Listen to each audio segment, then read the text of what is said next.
Mr. President. The Majority Leader.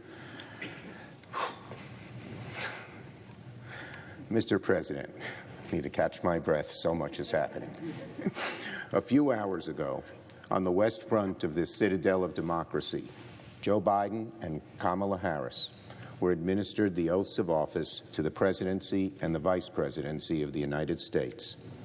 We have turned the page to a new chapter in the history of our democracy, and I am full of hope.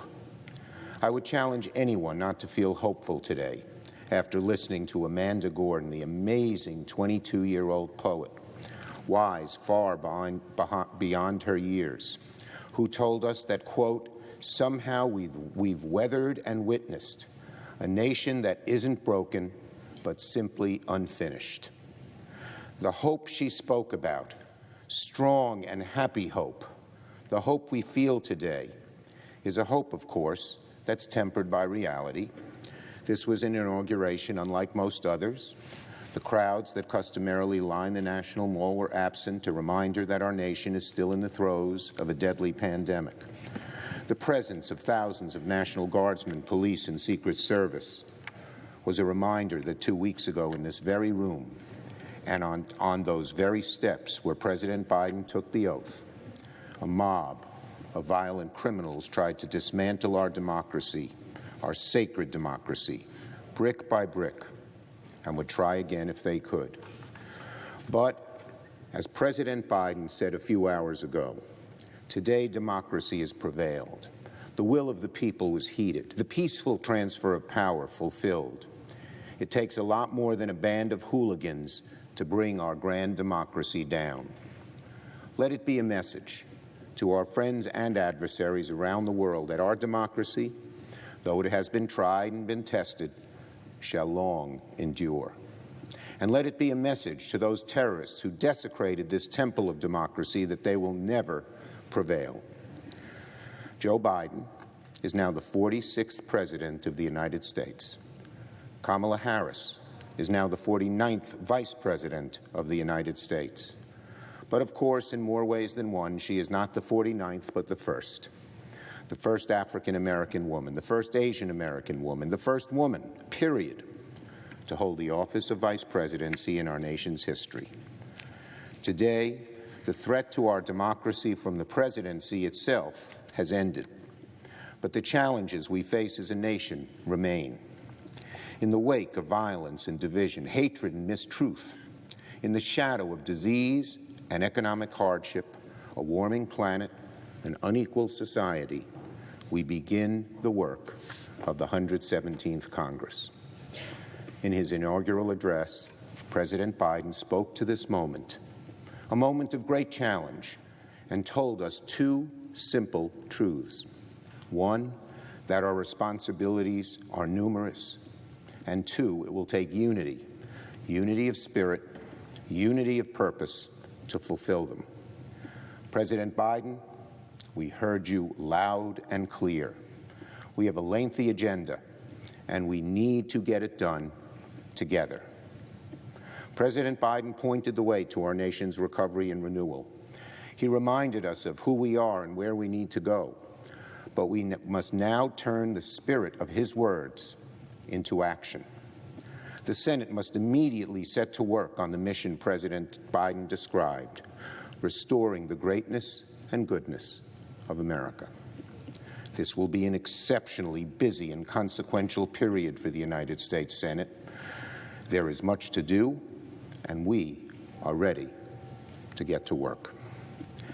Now, not to upstage our new president and vice president, but theirs has not been the only swearing in today. A few moments ago, the Senate welcomed 3 new members to this chamber. I can now happily and proudly call them Senator Padilla, Senator Ossoff, Senator Warnock.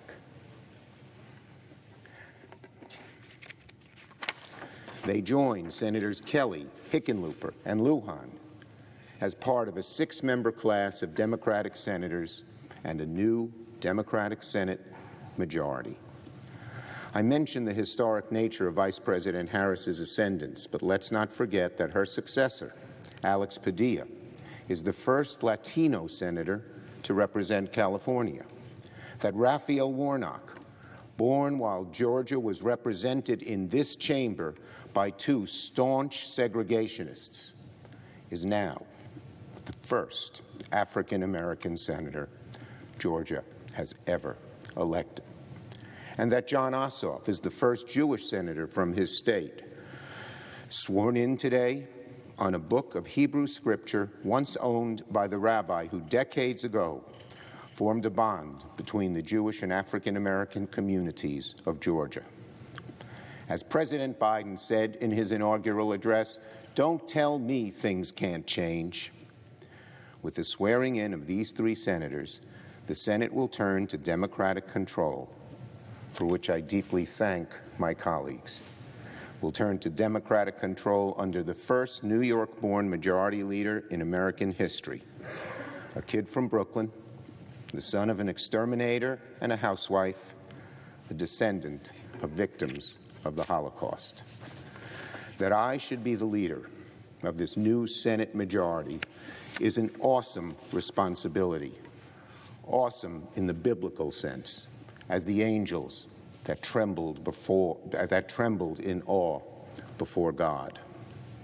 Today, I feel the full weight of that responsibility, a sense of reverence, of awe at the trust placed in me. I intend to honor that trust with all of my energy and with joy. And as the majority changes in the Senate will do business differently. The Senate will address the challenges our country faces head-on and without delay, not with timid solutions, but with boldness and with courage. The Senate will tackle the perils of the moment, a once-in-a-generation health and economic crisis, and it will strive to make progress on generations-long struggle for racial justice, economic justice, equality of opportunity, and equality under the law. And make no mistake, the Senate will forcefully, consistently, and urgently address the greatest threat to this country and to our planet, climate change. This Senate will legislate. It will be active, responsive, energetic, and bold.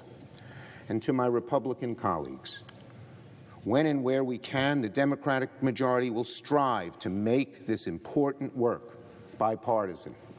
The Senate works best when we work together. We have no choice. The challenges we face are great. The divisions in the country are real.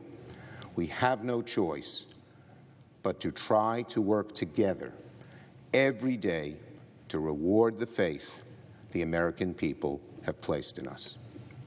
So let us begin. I yield the floor.